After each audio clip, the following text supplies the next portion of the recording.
1 bag of ammonium nitrate fertilizer, 1 gallon of stove oil, and dump a few bags of gravel on top. Okay.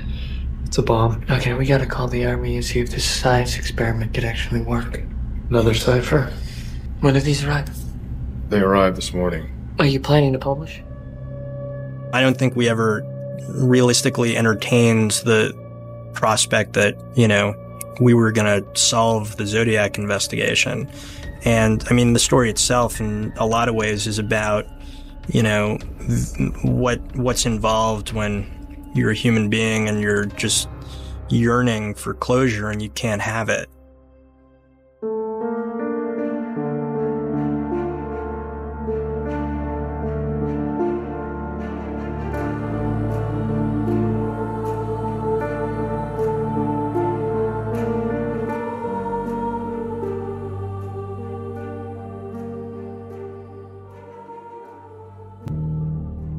Hello, friend. The enduring case of the Zodiac carried a darkness that was intensified by the fact the killer had not been caught. By the early 2000s, this killer's mystery and haunting puzzle had captured the attention of authors and filmmakers alike. It was only a matter of time before Hollywood took on the challenge of translating to film the chilling events of this case in a high-budget, feature-length movie. Almost 4 decades had passed since this killer had been active. Cold, unsolved criminal cases are the most daunting to solve.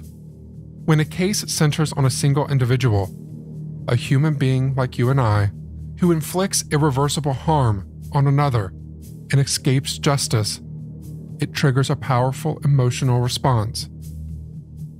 Fear, curiosity, and a sense of injustice combined with a drive to explore and understand the unfolding details. The creative power of film can capture all of these emotions, pair them with the fact it is a true story, and propel them even further forward. In March 2007, a new movie was released in America. Filmed over 5 months, Zodiac took $65 million to make. The movie told a story that many had heard of before. The crimes of the Zodiac Killer were sadly infamous, but this film delved into the lives of the individuals dedicated to capturing this individual. It portrayed the relentless pursuit of a killer determined to remain hidden. The crimes of the Zodiac destroyed and altered many lives. The ripple effect of his actions ran deeper and further than most imagined. Today, 17 years later, the movie stands as a poignant reminder of the lives shattered by this ruthless killer who remains free and uncaptured. James Vanderbilt had dreams of becoming a scriptwriter. The idea of screenwriting for movies was exciting and appealing. When he was 15 years old, he read Robert Graysmith's book, Zodiac, and learned about the Zodiac Killer for the first time. He was enthralled by the story. As a teenager unfamiliar with the dark world of serial killers and the long and complex hunts to catch them, his imagination was lit. As he entered film school and trained to become a screenwriter, he knew the story of the Zodiac would be his dream project. The rights to Graysmith's book, however, were already held by Disney. He couldn't use that material in a script. The fascination with the story never left him. It was a conversation with producer Bradley Fisher that got the ball rolling. He told him about the Zodiac case, about Graysmith's book, and how this newspaper cartoonist went from illustrating to serial killer hunting, developing an all-encompassing obsession with the case in the process. Fisher could see the passion Vanderbilt had for this story. The fact it was real life. It wasn't fiction or imagination gone wild. It was the story of a killer who had taken multiple lives and gotten away with it. A killer who taunted police and had detectives dedicating their careers to investigating him. Fisher couldn't deny it sparked his own intrigue. It made him think. he decided to contact Robert Graysmith directly. In a phone call, he discovered Disney had let the rights to Graysmith's book lapse.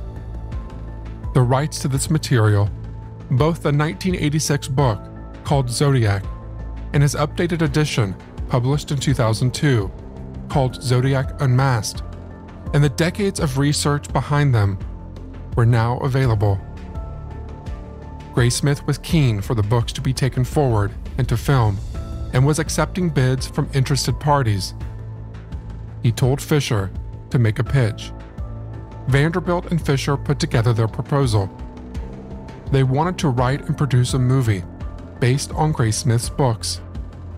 They wanted this to be a movie based on the actual events that told the true story of the Zodiac. As a writer, Vanderbilt was fascinated by Graysmith as a key character. How a newspaper cartoonist became obsessed with the case of an unknown serial killer. This intrigue extended to Paul Avery, the San Francisco Chronicle journalist who the Zodiac wrote to directly. San Francisco Police Department homicide detectives Dave Toschi and Bill Armstrong, who led the Zodiac investigation. Vanderbilt wanted these to be central to the story, focusing on the dedicated hunt for this elusive killer, who is still out there somewhere. For Graysmith, that sold it. What they needed now was a director. Back in 2004, David Fincher was a rising star among Hollywood film directors. He was the man actors, screenwriters, and producers wanted to work with.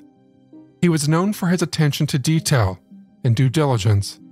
He directed impressive movies that got every detail, shot, and take right, no matter how long that took. When Fisher and Vanderbilt pitched him the idea of Zodiac the movie, they didn't think he would accept it. This was a very different kind of film from what he was used to. Years earlier, in 1995, the movie Seven was released. Directed by Fincher, it was an American thriller based on a fictional serial killer who selected his victims based on who he thought represented each of the 7 deadly sins. The film was a sizable budget, crime scene-focused gory movie with a complex script that took the audience through twists and turns in the plot until the final shock twist at the end. Fincher grounded his technique and eye for detail during this movie. But the Zodiac was a very different project. A true crime case involves real people, and that must be the first and foremost consideration. It was a project that drew him in and provided a unique challenge. Fincher was 7 years old and growing up in the San Francisco Bay Area when the Zodiac murders happened. He remembered the armed guards on the school buses and the understanding he had at the time that the Zodiac was a boogeyman figure he and his friends were frightened of. Now, decades later, he was being given the opportunity to make a movie based on the case. Fincher agreed to direct the film, but he had conditions. The script and movie had to be as historically accurate as possible. This wasn't a fictional tale written for entertainment. He wanted the team to conduct their own research. The movie would be based on Graysmith's 2 books, but he wanted to meet and interview those who were involved and affected directly by this case. He wanted to speak with the witnesses personally. He wanted those who this case affected the most to be involved in the process of creating a factual record of what happened. He wanted the movie done right.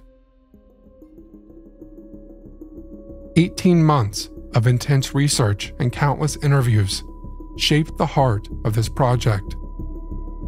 The team spoke with witnesses, the resilient survivors who escaped the killer's grasp, and the tireless detectives who hunted him.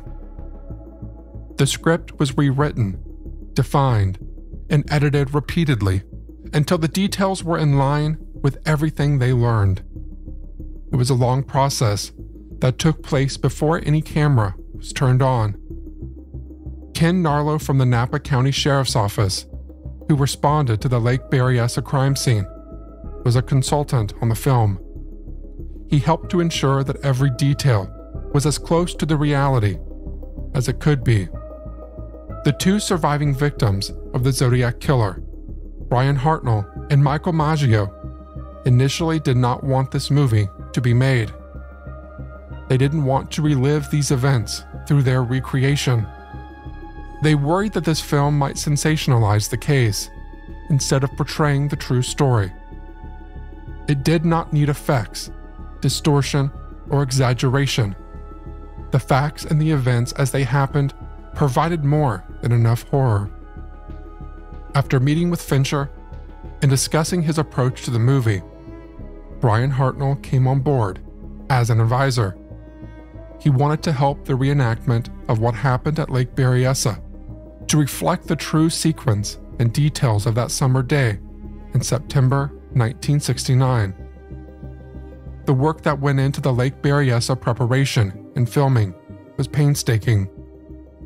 The team and crew went to great lengths to recreate the scenes as accurately as possible. Oak trees were airlifted and placed in the ground. Foliage and greenery were planted around the area where the attack took place to match the original landscape. Fincher didn't want to create a fictional version of events at any stage of filming. This posed an issue for the Lake Herman Road murders, where Betty Lou Jensen and David Faraday were murdered. There were no witnesses to this brutal assault, and no evidence to inform of what happened in the moments before and during the fatal attack. He made the decision not to include these murders in the movie, to avoid creating scenes that were guesswork and not factually accurate. The filming took over 5 months to complete. Jake Gyllenhaal played Robert Graysmith in the movie, with Mark Ruffalo as Detective Dave Toschi, Anthony Edwards as Detective Bill Armstrong, and Robert Downey Jr. as Paul Avery. At 26 years old and with 19 films to his credit, Jake Gyllenhaal has already built an impressive resume. And Jake Gyllenhaal is here this morning along with the man he plays in the film, Robert Graysmith, author of Zodiac and Zodiac Unmasked. Gentlemen, good morning. Thanks for being here. This is an interesting film. We were talking a little bit earlier. It's about the Zodiac killings, of course, which terrorized Northern California during that period in the late 60s. So you expect to walk into a film and see a movie about a serial killer. It's something different, though, isn't it?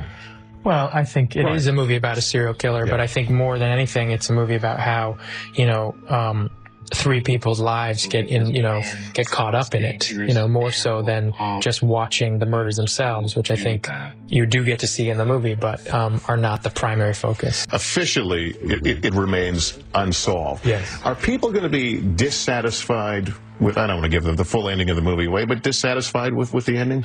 What I find most fascinating about the case and about the movie is, this is a movie about a different type of resolution.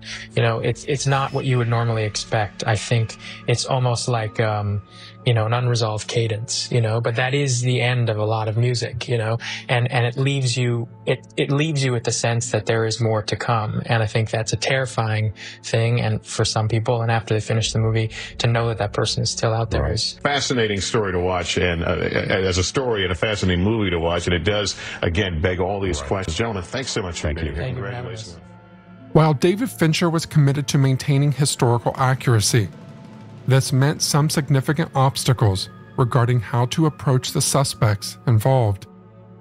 Vanderbilt made a deliberate choice to structure the script around the investigation as it unfolded and centered around the narrative of the key figures involved in the hunt for the Zodiac. Robert Graysmith's 1986 book, which was the primary source for the movie, placed a lot of emphasis on Arthur Lee Allen.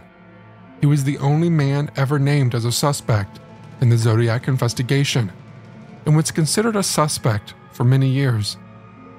Vanderbilt chose to follow this narrative thread closely, exploring the broader investigation, but honing in on Arthur Lee Allen as a central figure. John Carroll Lynch was cast to play Arthur Lee Allen, bringing to life the unsettling aurora that surrounded him within this case for so many years.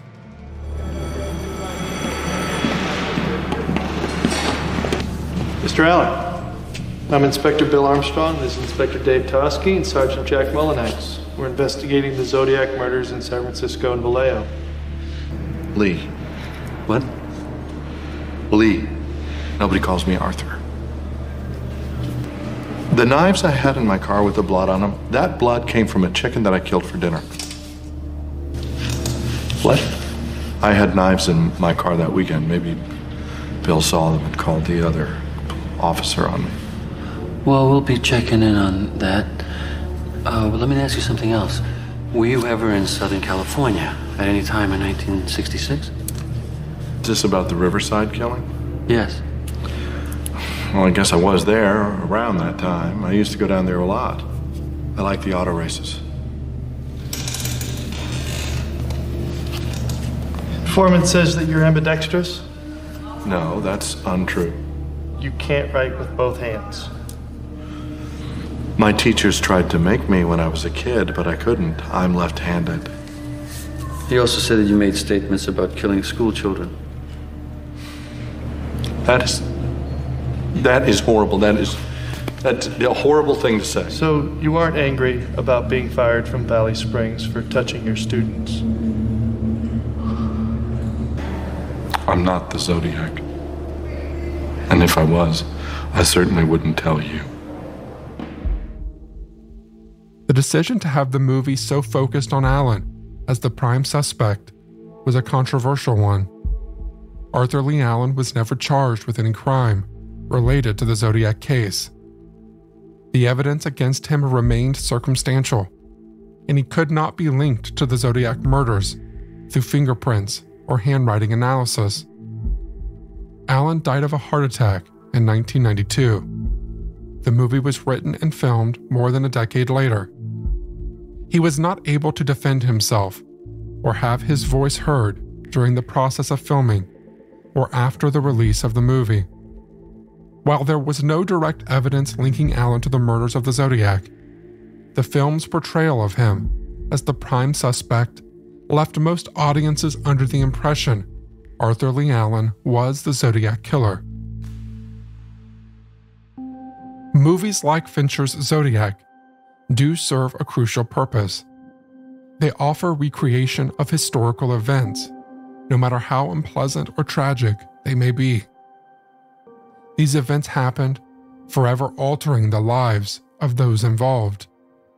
5 young adults had their futures snatched away from them in a brutal and terrifying way. The actions of this one man heavily impacted scores of others. This film is a representation of that impact on a selection of individuals closest to the investigation. Producer Brad Fisher, screenwriter and producer James Vanderbilt, and actor Jake Gyllenhaal gave interviews about the movie at the time it was released. When Zodiac was headlining the San Francisco Chronicle, by the time he was an object of fear, public's imagination turned him into the Lord High Executioner. All of these pop culture references that Zodiac was fond of using, and then using the press as an outlet to create this persona. It's like this really scary shadow that you see building and growing on the wall, and it's just cast from this sad little man. It's one of the fascinating things about Zodiac. There are so many movies about serial killers. There are so many movies that are terrifying. And then there are really movies that get into your head. And I think this is one of those films that, you think you know what you're getting, and then you'll walk out with something else in your head. Sometimes a movie like this can be used to try and convince the audience of a premise. That was not our goal. Our goal was to tell what Robert's story was and what Tosky's story was to the fullest that we can. And this is the conclusion that they arrived at. That doesn't necessarily mean that we believe that that's the truth, but that's what our characters believe is the truth. And so hopefully we've done a good job of that and been responsible in doing it. An unresolved case offers the opportunity to investigate and to educate, telling the story of the victims who lost their lives and the men and women who fought for years to obtain justice for them. The world of movies may be all about budgets and film stars, but it is a method of reaching a wide audience. While Zodiac may not focus on the crimes in the same way other films might, it shines a light on those who fought for justice and on many who are still fighting. The Zodiac case affected multiple lives, and its impact continues even more so while this individual remains unpunished for the shocking crimes he committed. The Zodiac movie grossed almost $85 million worldwide. The meticulous approach taken for this movie ensured it not only respected the historical record, but also delivered a gripping portrayal of one of America's most haunting mysteries.